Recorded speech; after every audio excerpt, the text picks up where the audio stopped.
Good morning, everybody. Welcome to First Center for Spiritual Living in New York. I can look at the screen and I can see so many people, so you're all welcome.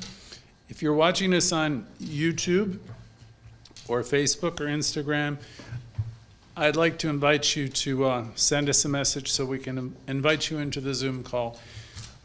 Many of you comment on that you get a lot out of the sharing that happens afterwards.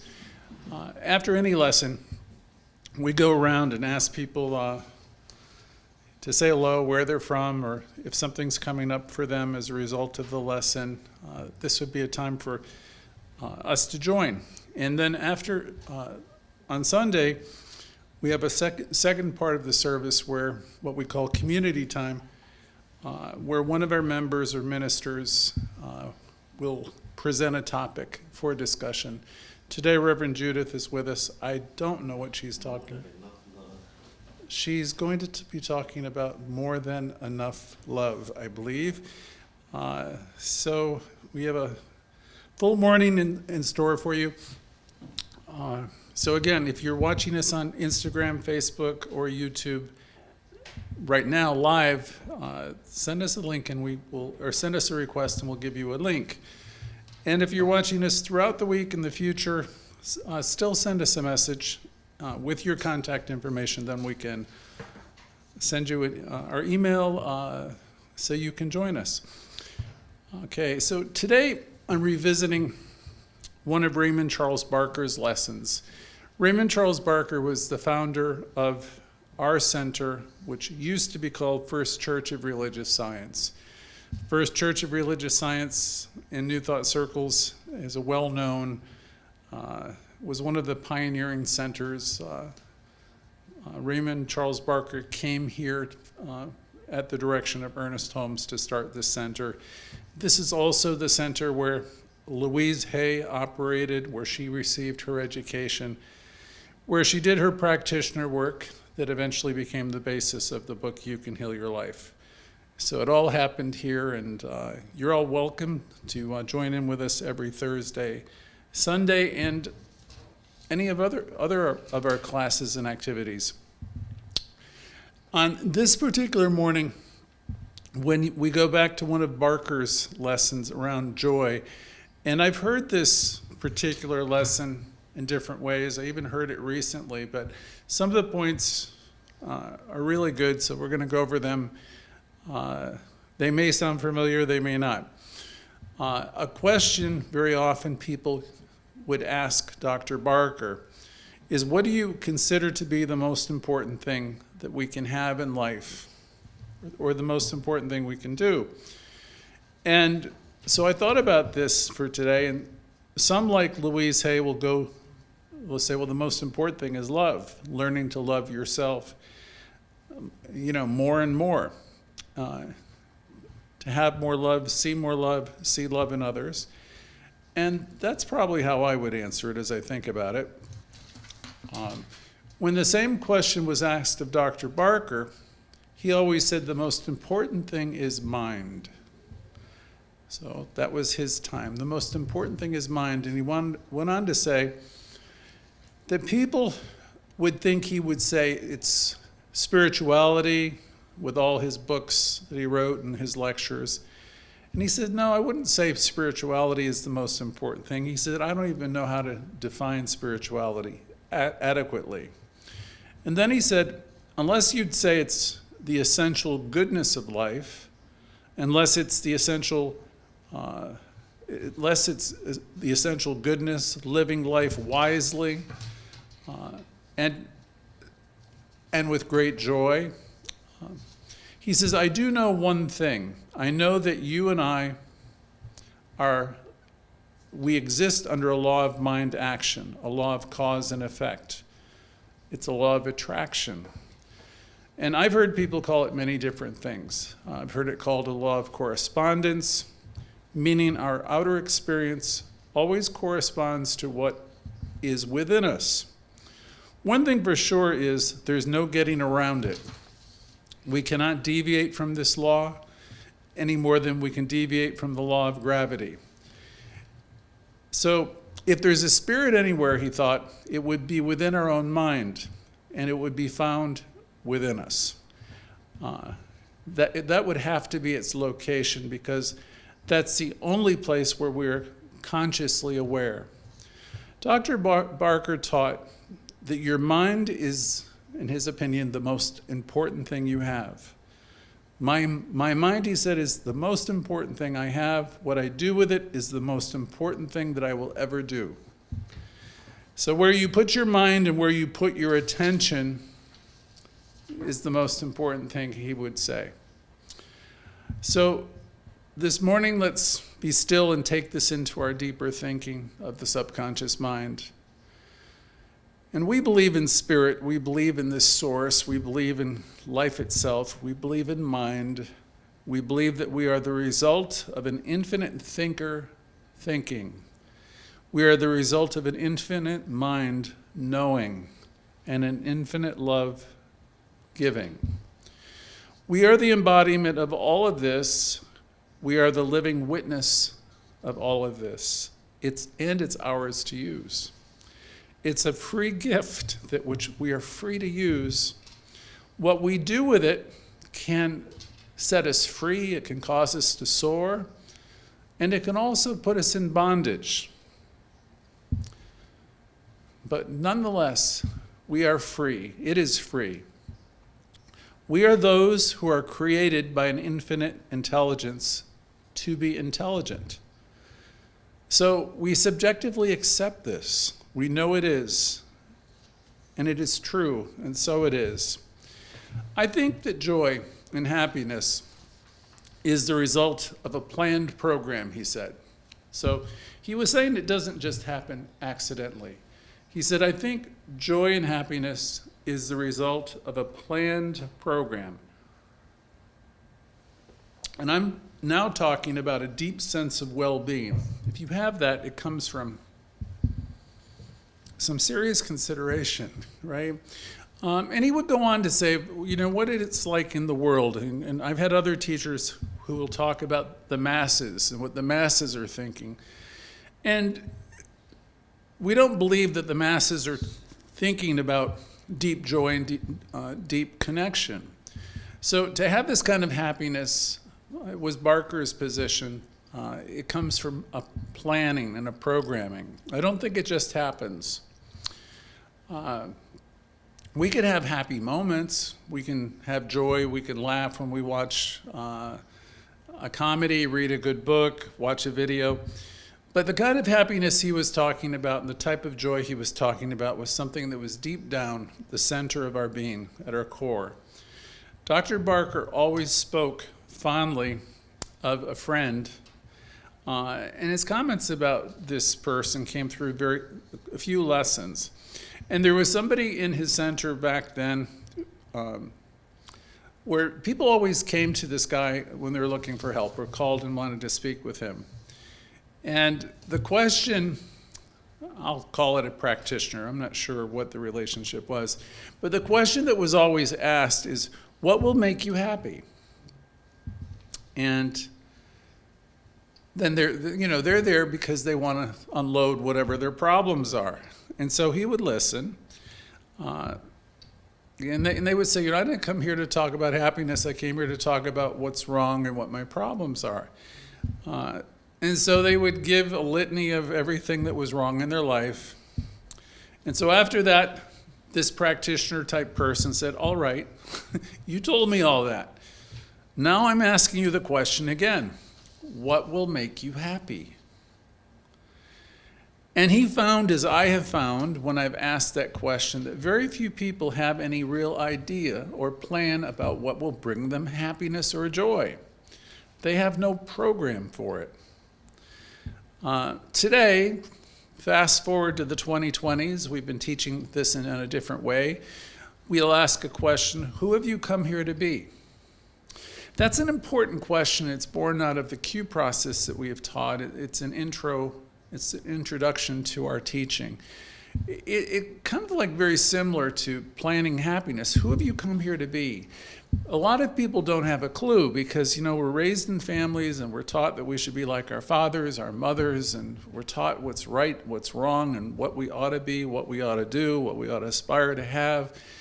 So at some point in your life, you get to the point you have to ask yourself those questions for yourself. What is it that brings me joy? It might be very different than what your mother thought it ought to be, or your dad, or your uncles, or your aunts, or your grandmothers.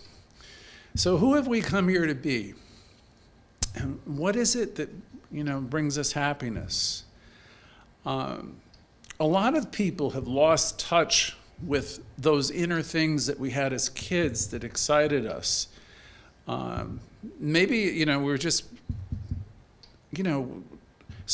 entrained, socialized that success means this and happiness is that. You ought to be married, you ought to do this, you ought to go to the school, you ought to do that. And maybe we've gotten far away from the very things that could potentially bring us the greatest joy. Barker said in his talk that day on joy, most people have no idea of what it is, and they really don't realize that it is for them alone to decide what makes them happy. We all know most of the world is looking for happiness outside. Okay, you might be looking for happiness in a special person that you hope to meet. You might be looking for happiness in your next great love, your next great job, your next great whatever it is. And then there's a whole bunch of people that might be happy if they got the right car, the right piece of jewelry, the second home. If they had money to pay their rent, they might be happy if they could have, more of something, right? And Barker said, if you're looking for happiness, first of all, in another person, be it a friend or a loved one, you're putting a huge burden on another person. It doesn't work, he said furthermore, and it won't work with material things either, because after you have something you think that you want, most of the time, I can say that with cars and lots of things in my life, it's exciting once you get them, but that excitement doesn't really last long, and that's not the contentment, the happiness, and the joy that he was talking about that we want to experience at depth. A few of you who are on this call, on this broadcast, have done some real work on yourself. You've stayed in the conversation.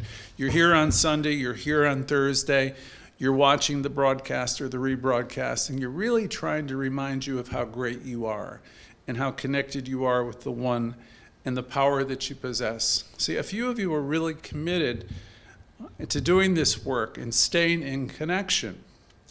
And you're discovering what your purpose is, and you're really about your Father's business, and that's a reference to Jesus when he was asked, what's he doing? And, his mother wanted him to do something. And his response is, I'm being about my Father's business. So some of you are aligned with aspects of your higher self, and you're living your life intentionally and more in purpose, and that's what we all hope to do, right? And some of us are out there spinning our wheels.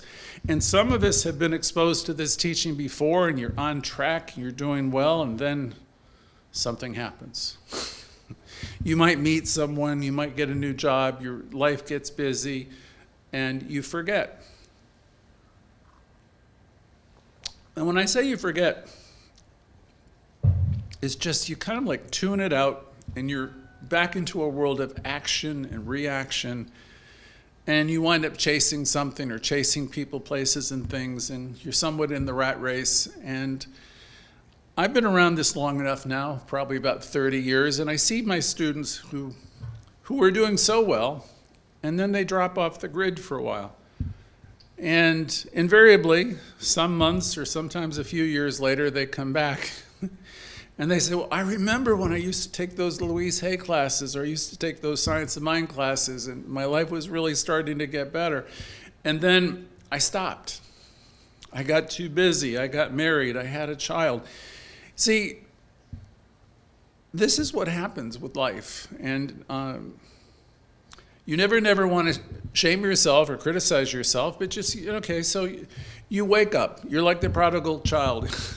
You wake up and you realize, okay, there's a place and I can go there.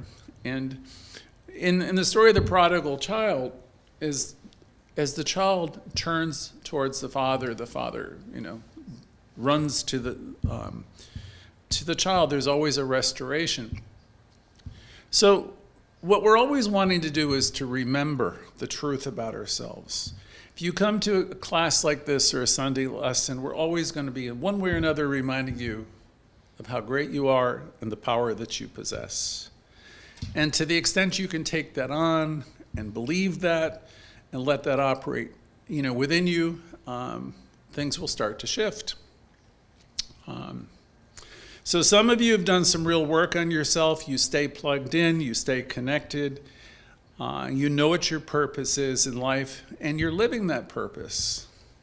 And the thing is, none of us are really finished products either. You might have a purpose that you follow for 15, 20 years, and then, because you're living and you're connected with Spirit, and then you might long to express more. And then you may decide to do something entirely different. And that's really appropriate because you're communing with life, and life is always, from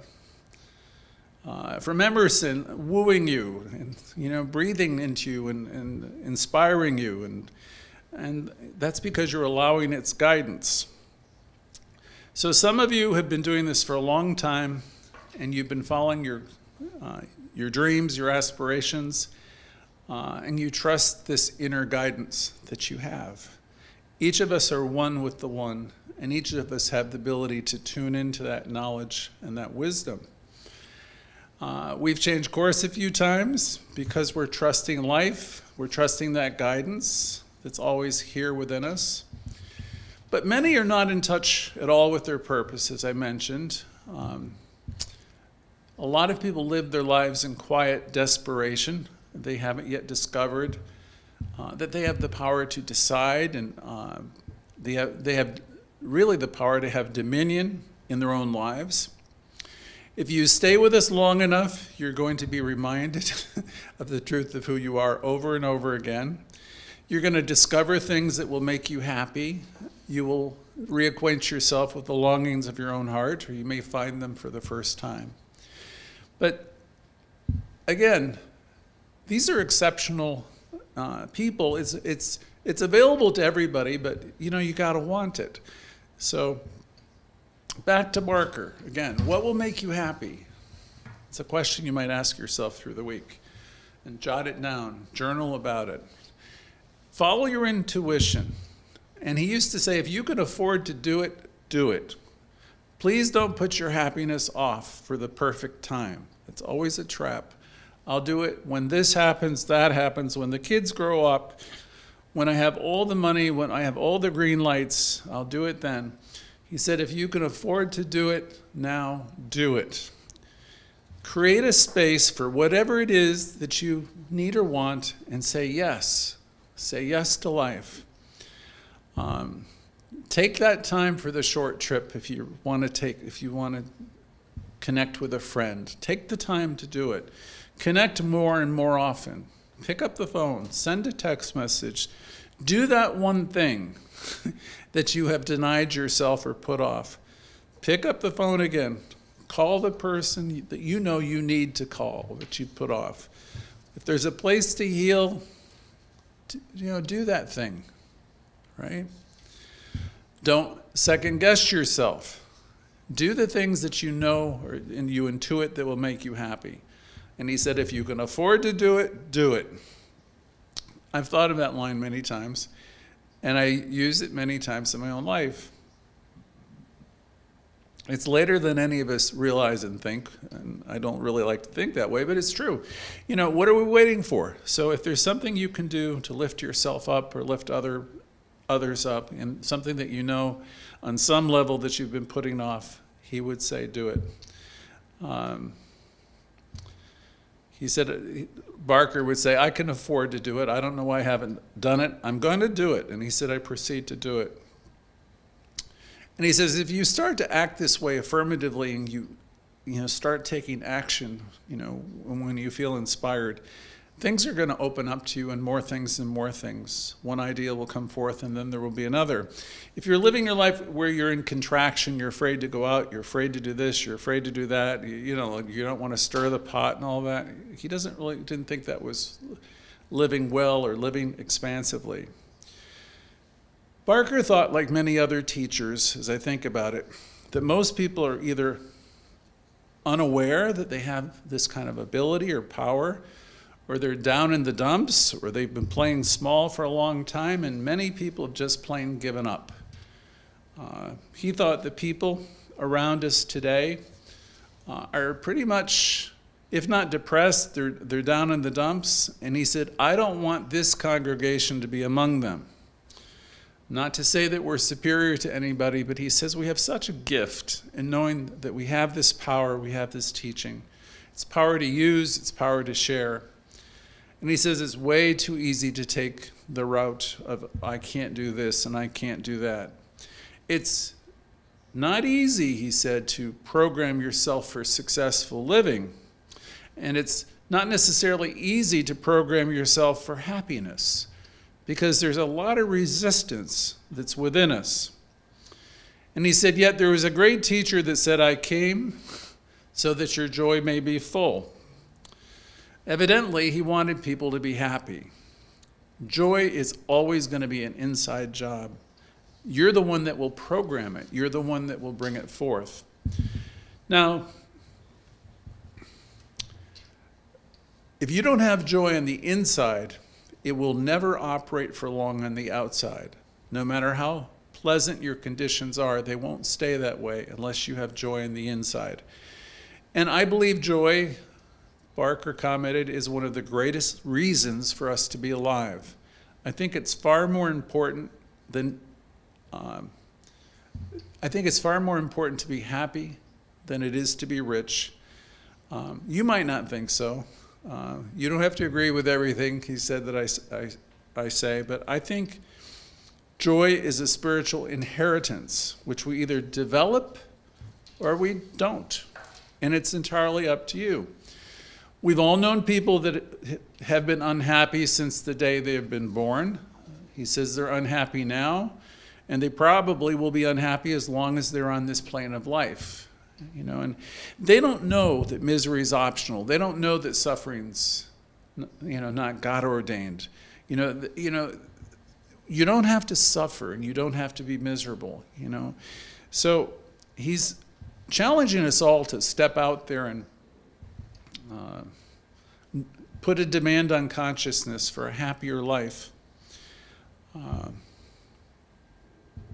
He said the question comes up, can you change your patterns regarding happiness and joy and successful living? And the answer is always going to be a resounding yes, you can change. But it takes just as much effort as it does to change any other subconscious pattern. We have a whole bunch of stuff. You hear me teaching the 4 agreements often by Don Miguel Ruiz. And he talks about all these agreements, these old learnings that we've had since we're probably 4 years old, and they've been reinforced over and over and over again. And they prevent us from, seeing things in a new way, because you've already made all these decisions since you were like, yay, hi. The subconscious mind, Barker claimed, always resists change. You could tell somebody how good they are and wonderful they are, and they like to hear it. But inwardly, if they still feel they're deficient and they can't do it, they're stuck with these old ideas. So it takes a lot to have a person begin to love themselves and realize that they're destined for great things, that there's nothing holding them back except themselves. Barker said, I've often said to you that whenever there is an argument between the conscious mind and the subconscious mind, unless there's really some strong spiritual work done, the subconscious is always going to win out. So what he's saying there is this body of thinking that's inside of us that we've had for all these years, it's going to really play outside of us. Yeah, you can change it, but it does require, vigilance. They used to tell me when I got involved in this teaching years ago, Greg, you need to become the guardian at the gate. And I thought, well, okay, easy, I thought. Not so easy. Because, I was programmed by a whole bunch of people. They happened to have been Roman Catholics, and there were nuns, and there were grandparents, and nobody told me I was created in freedom to be anything I wanted to be. I mean, my father a little bit, but there was this original sin, and there was this idea that, all that stuff. You've all had a version of it, right? So we've got this subconscious that plays out, and it keeps playing and playing and playing. And when we come into a teaching like this, we really want to challenge a lot of this stuff.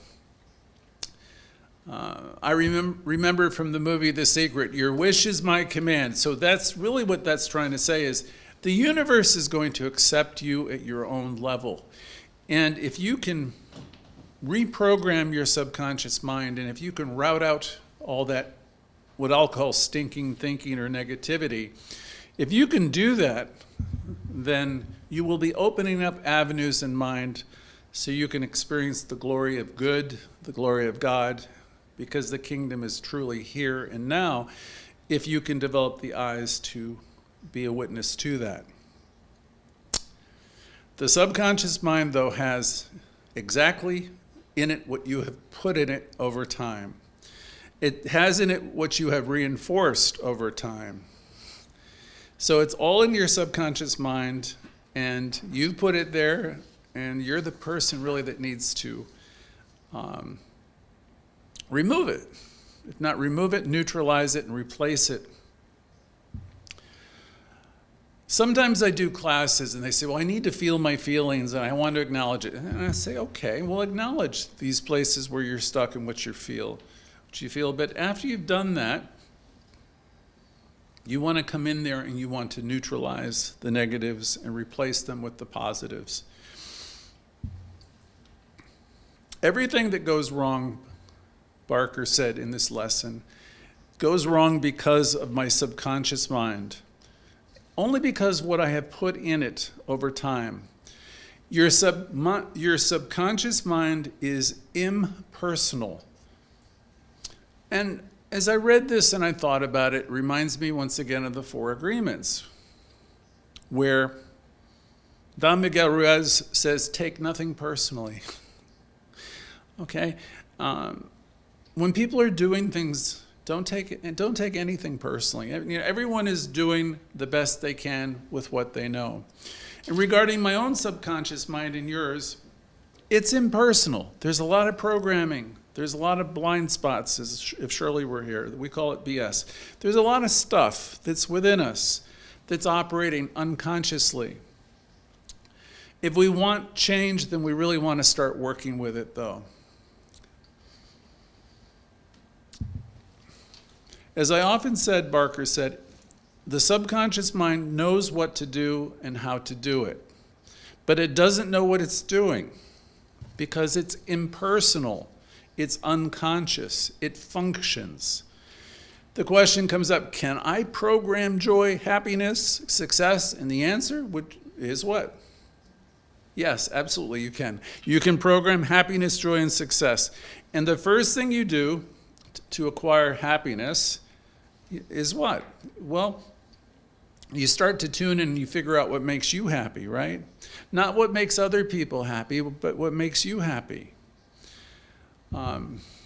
Barker would ask his congregation, his classes, can you think about what it would be that would make you really happy? And that would make people nervous. They look at him and say, I don't really think I can. So he said, contemplate, what makes you happy, who you have come here to be. And he said, why don't you take this day and this week and think about it? It might be a life-changing week, because a lot of us are living out the ideas of what our families thought would bring us happiness. Heck, we're working jobs that our families thought would make us happy. We're married to people that people thought would make us happy. Try to spend some time with yourself and think about the things that would make you happy. And not only think about what would make you happy, but just think about happiness itself. And he said, if you can worry very easily, he says, then you can change the direction of that thought and emotion. And you can be creative easily. Barker thought the best worriers, the people who worry the most can do this the easiest. He says all they need is some instruction. He says they'll become the best demonstrators because they know exactly how to give their mind and emotions over to worry. You can learn how to give your mind and your emotions over to life and to happiness as well. And once people learn how to give that same attention over to a creative idea, watch out. He says they're going to be tremendous. Think of the people you know who worry the most. I always think of my grandmother. They used to say she wouldn't be happy if she wasn't worrying. If she put just that amount of attention into seeing the God or the good, the places she would have gone, right? Folks like that, Barker claimed, really don't want our kind of instruction. They really want to go on worrying for some reason. I don't know why. He said, you might know people who worry a lot. They seem to enjoy it. I don't know how they could, but they seem to. He said, I know from the way they talk, the attitudes they have, they just seem to be truly content nursing the negatives. That's a good question. Are you content, or do you find yourself nursing the negatives? When you get into this teaching, it's really a clear message early on you get, that they challenge you to look to see the good. Probably 25, 30 years ago, it was always, I think I got it from Edwina Gaines, first of all. She would talk about looking to see the God and the good and the God. And Edwina would use those words interchangeably. We're here to see the good and the God and the good. Because if you're training yourself to do that, what you're doing is you're reprogramming that subconscious mind, which is so powerful. So here we are. How do you think about happiness and joy? You might want to review back in your mind the times that you've been happy. And I did that this weekend. And predictably, what Barker said would happen, happened. As I reviewed the times where I was most happy, the trouble was that did dig up some of the times that were pretty miserable. And he said this is what happens, because the times you've been unhappy are far more dramatic than the times where you've been happy. He says they're more emotionally charged than the times when you were happy. He said, but if you can go back and think about the things that brought you joy, and especially when you were younger, the things that you were interested in brought you joy, he said it will help, as long as you watch that pitfall of unhappiness. So you can meditate on what brings you happy. You can think about it. You can write it down. And you can do some free association about the word happiness and joy and see what comes up for you, the things that will bring you happiness. And you might be surprised at the things that come up that you have set aside. You can also say to yourself, I'm happy. And your whole mind will come up and it will say to you, that's not so, you're this, you're that. And because you fight yourself sometimes. But you can say to yourself, and you can repeat it to yourself, and you can affirm that you're happy. I'm happy, joyous, and free. You can affirm it and keep affirming it. And the more you do it, you'll begin to believe it. I'm always reminded of Benjamin Franklin at this point in any talk where he would say, assume a virtue if you have it not. So affirm, I am happy. And say, if you're not, I release the need to be miserable. And, and whatever comes to mind that might be bringing you down, neutralize it, refute it, release the need for it. If you keep repeating and affirming that you're happy long enough, Barker claimed you will begin to believe it. You see, people in great trouble say to professionals, he said, like himself, I'll never trust again, I'll never be happy again. And he said, as soon as I hear them say that, I tell them to deny that right here and right now. Don't give up on yourself, and don't say things like that. Don't ever say it again. Don't put that in your subconscious mind. It's better for you to say, I am happy. It's better that you say it and keep saying it until you can bring yourself to a place of belief. And I've discovered, he said, if the people who stay with this teaching, who stay with it, and not too long of a time, there's going to be a quickening. It may be a few weeks, it could be months, but at any rate, it won't be too long before you're going to see that they're happy, and they're happier than they have ever been before. But you've really got to reverse those negative patterns that have been around for quite a while, and it does require some effort. You might want to hang out with people who will support you in happiness. If you keep going back to the well of a dry well where you're being negated, refuted, demeaned and diminished, he says, you got to do better than that for yourself.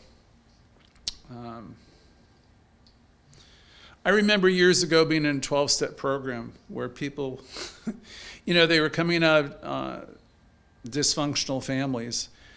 And the advice was always, if you're going back to ground zero, bring a friend with you or something. You don't go back to the places where people are putting you down. And the same thing for your own self. If you've got a bunch of thinking and thoughts that are negative and self-defeating, you've got to find the way to neutralize those thoughts and replace those thoughts with how great you are. And, it's a process of learning to love yourself and give yourself a lot of positive messaging. He said, you'll be happy again, but that's the work we want to do. And he says, and I'm not talking about exuberant joy, giddy laughter. He says, I'm talking you'll be happy in terms of a depth and a sense of well-being, a contentedness, a peace. So, he says, we can watch some funny things, we can watch comedies, videos, we can do all of this, but we're after something more than that. We want to rid ourselves of any negative thoughts and defeated attitudes we might have. Any idea that we don't do things well.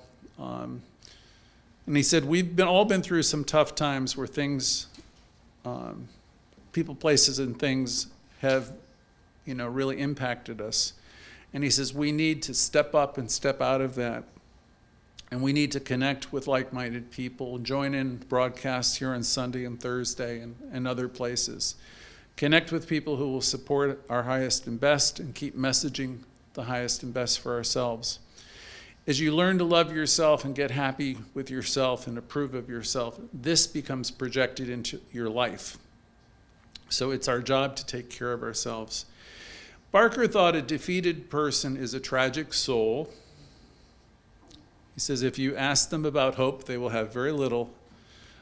They know the word. If you ask them if they're looking forward to the future, you can tell by the look on their face that they're barely hanging on. They hope they'll live or get through whatever they're going through right now. And there's a lot of people going through tough times, right? They hope things might work out. But they've experienced more loss, and he said they're emotionally beaten, therefore conditioned to defeat. So if you're lucky enough to be on a call like this today, we're always going to be reminding you of the possibility you have for change, and that you can learn to use the power you have, and really the sky's the limit. The universe is sending you all green lights. The thing is, your part is just stay connected and stay in the conversation and give yourself the positive messaging and replace the negative messaging with what is true about yourself. The question was asked of Raymond Charles Barker, after all I've been through, after all I have lost, and I've lost a lot, can I ever be happy? And he quoted Dr. Holmes from the Science of Mind textbook. Dr. Holmes said, the thing that makes you sick is the same thing that makes you well. Meaning your mind is the thing that makes you sick, and your mind is the thing that will make you well.